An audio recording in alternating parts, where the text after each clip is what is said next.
پوچھئے میرے دامن میں کیا ہے۔ جی ناظرین، بریک کے بعد دوبارہ پھر آپ کی خدمت میں حاضر ہے۔ میں آپ کو بتاتا چلوں کہ بریک کے دوران ہمارے ساتھ جو ہے قصور کے نامور ثناء خان مصطفیٰ اور بڑے اچھے انداز میں حضور کی ثناء خوانی کرتے ہیں اور جذبے کے ساتھ، جو ذوق اور شوق کے ساتھ حضور کی ثناء خوانی کرتے ہیں، جناب ماہر خالد حسین حیدری جماعتی صاحب، بہت شکریہ آپ ہمارے پاس ہمارے پروگرام میں تشریف لائے۔ اور یہ ان کی محبت ہے کہ یہ ویسے تھوڑا سا لیٹ ہو گئے ہیں، پہلے وقفے میں نہیں آ سکے، تو لیکن ان کی یہ محبت ہے، یہ تشریف لائے۔ میں ان کو آواز سٹی 49 کی طرف سے خوش آمدید کہتا ہوں۔ تو ناظرین کرام، ہماری جو گفتگو ہے وہ صدقے کے موضوع پر جاری تھی۔ تو یہ صدقہ ایک بہت ہی اہم چیز ہے۔ صدقہ ایسا ہے کہ صدقہ تو بلاؤں کو ٹال دیتا ہے۔ صدقہ جو ہے، صدقہ جو انسان دیتا ہے وہ انسان کی زندگی بڑھا دیتا ہے۔ انسان کے صدقہ جو ہے انسان کے گناہوں کو ختم کر دیتا ہے۔ جی لاما صاحب، آپ جہاں سے گفتگو ہماری جاری تھی وہ حضرت عیسیٰ علیہ السلام کے واقعے سے، تو وہیں سے آپ کنٹینیو کرو، پھر اگلا سوال کرتے ہیں۔ حضرت عیسیٰ علیہ السلام نے اس دھوبی کے پاس بلایا، فرمایا کہ آج تو نے کون سا ایسا نیک عمل کیا ہے جس کی وجہ سے آج اللہ رب العالمین نے تجھے بچا لیا ہے؟ کیونکہ آج تو ہلاک ہونے والا تھا، تیرے لیے بد دعا کی تھی۔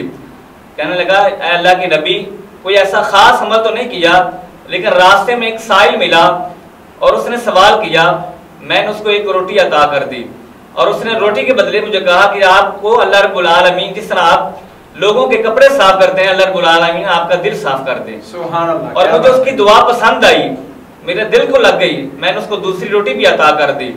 اور اس نے کہا کہ اللہ رب العالمین آپ کو زمینی آسمانی بلاؤں سے محفوظ فرمائے، اور پھر میں نے اس کو تیسری روٹی بھی عطا کر دی۔ پھر اس نے کہا کہ اللہ رب العالمین آپ کی بخشش فرمائے اور جنت میں اعلیٰ مقام عطا فرمائے۔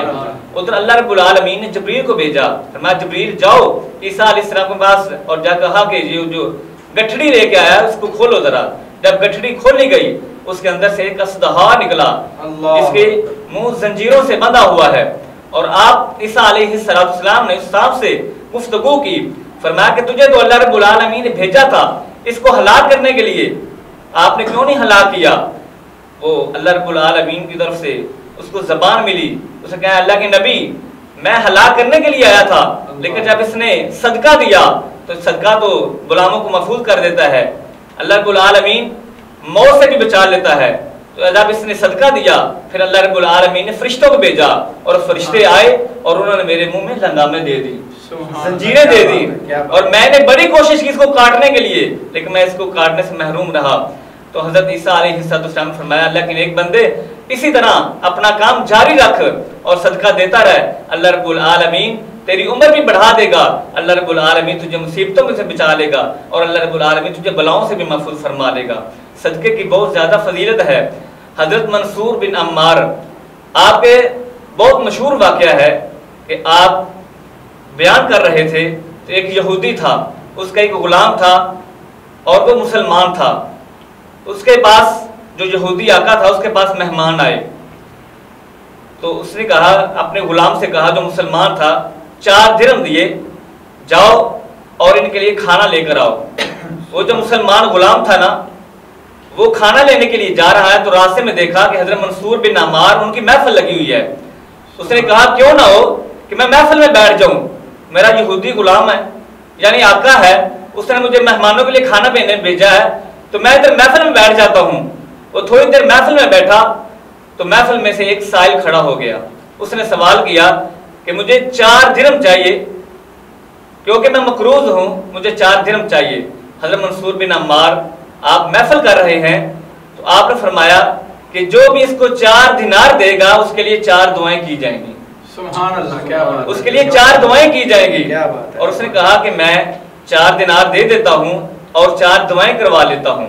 اس نے اس غائب کو 4 دینار دیے اور اس نے کہا کہ آپ میرے لیے دعا کرو۔ حضرت منصور بن عمار فرمایا کہ آپ کون سی دعائیں کروانا چاہتے ہیں؟